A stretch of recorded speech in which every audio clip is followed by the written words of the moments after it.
I'm calling the police! That was a common phrase heard during the time of segregation. Hi, I'm Justin Bledsoe, elementary education student at Millikan University, and today I'm going to talk to you about the book Freedom Walkers, the story of the Montgomery bus boycott by Russell Freeman. If you're interested in the civil rights movement, the Montgomery bus boycott, or just important moments in our country's history, this is the book for you. First of all, I want to start off with talking about some of the features of this book, including Russell Freeman uses a lot of quotes in his book, and he includes these at the end with the page numbers that they are located on, so you can easily find those quotes. Also, he's not the biggest expert on the topic, but he uses a lot of information from individuals who are experts on the topic, including Dr. Martin Luther King Jr., and he includes a bibliography at the end of the book. Also, he includes an index, so if you're looking for something specific about the boycott, you can look in the back and see if it is included in this book.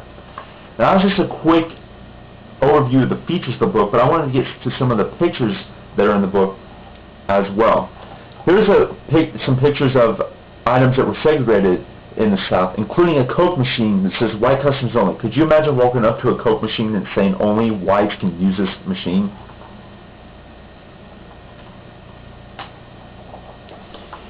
On the day that the boycott began, here's a picture of one of the buses. You can see only one individual is on this bus.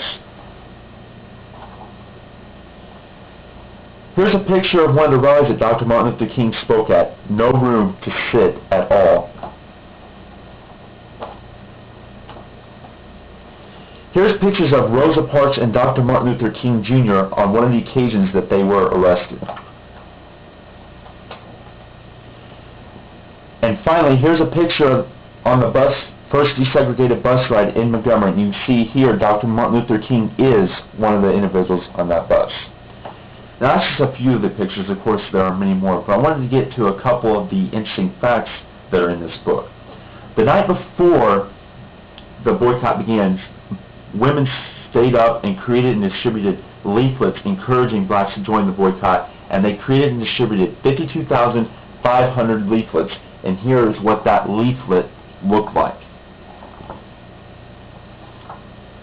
Now, you might think that blacks wanted desegregation as one of their demands. They didn't. They had three demands: courteous treatment on the buses, hiring of black drivers, and first-come, first-served basis on seating, which meant blacks would start from the back and make their way to the front, whites would start in the front and make their way to the back, and even when the bus was full, if more whites got on, the blacks did not have to give up their seats.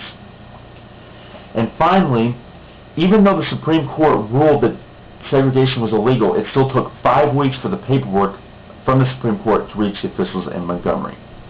After reading this book, it's hard to imagine what our country might be like today if the Montgomery bus boycott had not occurred.